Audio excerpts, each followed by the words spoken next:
Beginilah penampakan Kali Baru Tambun Selatan, Bekasi, Jawa Barat yang saya dokumentasikan pada Sabtu 26 April 2025 kemarin. Puing-puing yang sebelumnya menggunung dan diserbu oleh para pencari besi kini sudah rapi. Sejumlah kendaraan, terutama motor, sudah bisa melintas melewati jalan pinggir Kali Baru, Desa Sumberjaya ini. Sebelumnya, pemerintah Kabupaten Bekasi telah menertibkan sebanyak 600 bangunan liar atau bangli yang berdiri sepanjang bantaran Kali Baru, Desa Sumberjaya ini.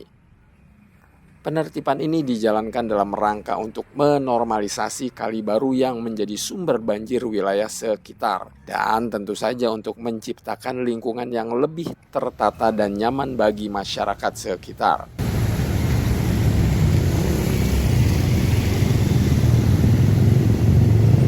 Penertiban difokuskan pada wilayah hilir Kali Baru yang mencakup Kecamatan Tambun Selatan dan Tambun Utara, tepatnya mulai dari kawasan Yapemas hingga Jejalen Jaya. Kedua wilayah ini menjadi prioritas utama secara aliran kali menjadi sempit akibat bangunan liar yang menjadi Kali Baru lebarnya hanya kurang lebih 1 meter.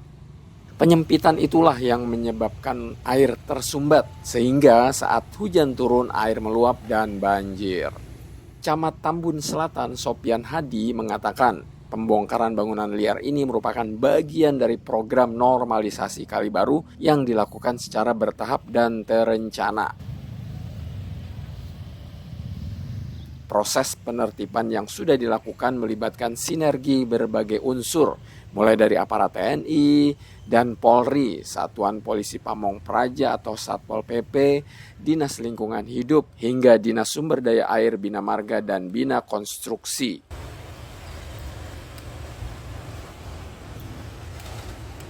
Seluruh tahapan dilakukan dengan pengamanan dan pendekatan persuasif kepada warga.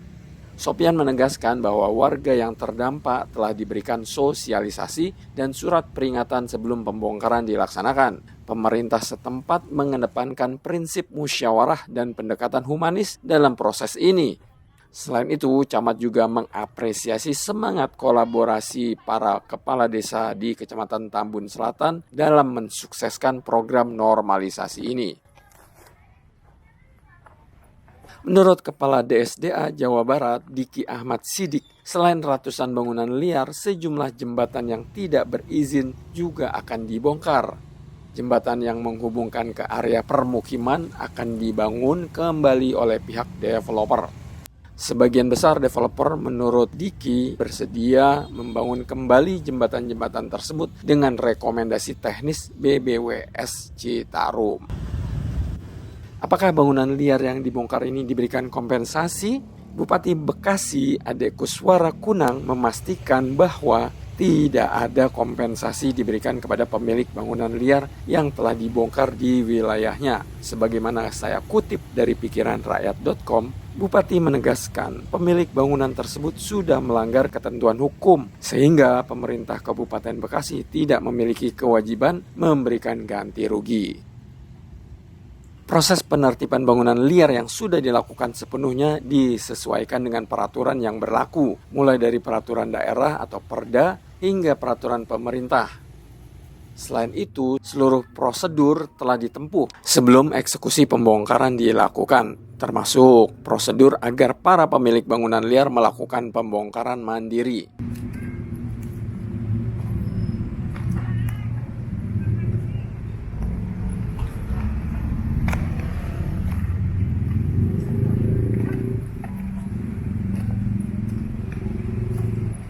Saat saya menyeberang dari sisi Kali Baru yang sudah dibongkar ini ke arah perumahan Bumi Yapemas Indah, terlihat jejeran bangunan yang berada di pinggir kali seperti ini.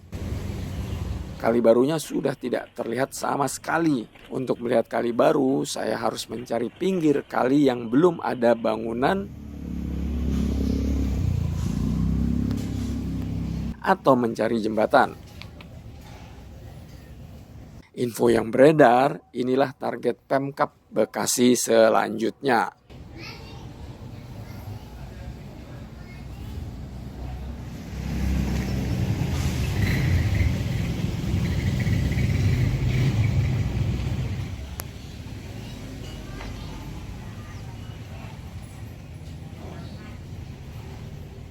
Tentu saja apa yang dilakukan oleh Pemprov Jawa Barat yang kini dipimpin oleh Deddy Mulyadi ini patut diapresiasi. Secara selama puluhan tahun Kali Baru ini tidak disentuh oleh Gubernur Jawa Barat sebelumnya, sehingga berdiri bangunan-bangunan liar, di mana bangli tersebut menyebabkan penyempitan kali dan ujung-ujungnya membuat banjir wilayah sekitar.